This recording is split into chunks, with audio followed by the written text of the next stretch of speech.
Là, on attaque notre petite série de Nuits Saint-Georges Village. Donc chez nous, les Nuits Saint-Georges Village sont toujours un assemblage de 2 terroirs.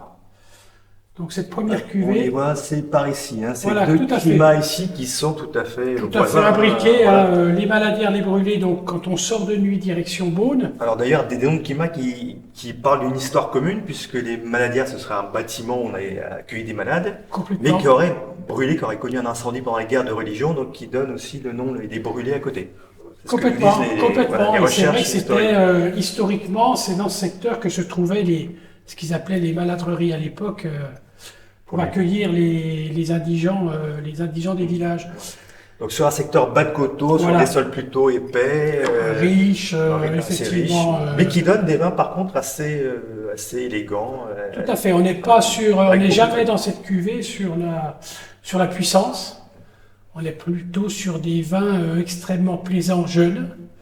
Ce qui d'ailleurs au niveau de la clientèle, on va dire, des amateurs de vin, c'est un vin qui est assez recherché parce que c'est un vin qui va pouvoir être dégusté et apprécié assez rapidement après la mise en bouteille, ce qui n'est pas forcément le cas d'autres terroirs de Nuits Saint-Georges.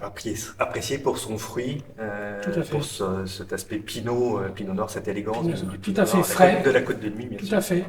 On n'est jamais dans des secteurs qui surmûrissent. On est sur des secteurs plutôt frais. Donc une belle robe rubis, brillante.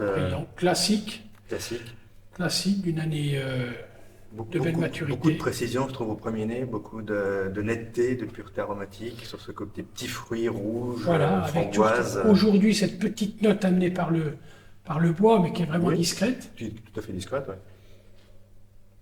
De cerises fraîches,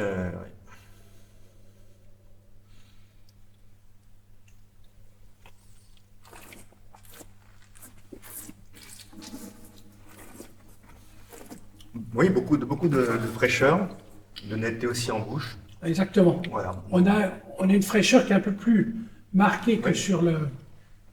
Mais on est sur un terroir qui est différent, je vous dis, qui est plus frais au départ. Mais des tanins, c'est velouté. Tout à fait. Une belle gourmandise de tanins, pareil, salivante. C'est ce qu'on aime, c'est ces pinots très digestes finalement. Complètement. On finit la bouteille sans s'en apercevoir finalement.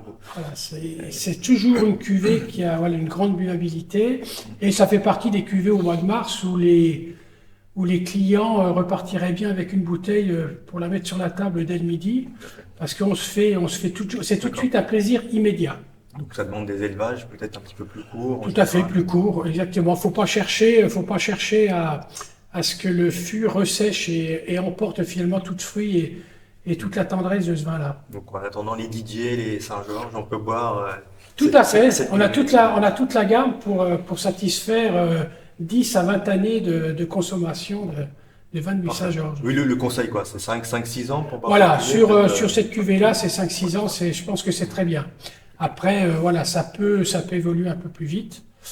Mais 5-6 ans, c'est tout à fait correct. En ce moment, on apprécie énormément les 2015. Les 2016, il n'y a aucun problème à ce niveau-là.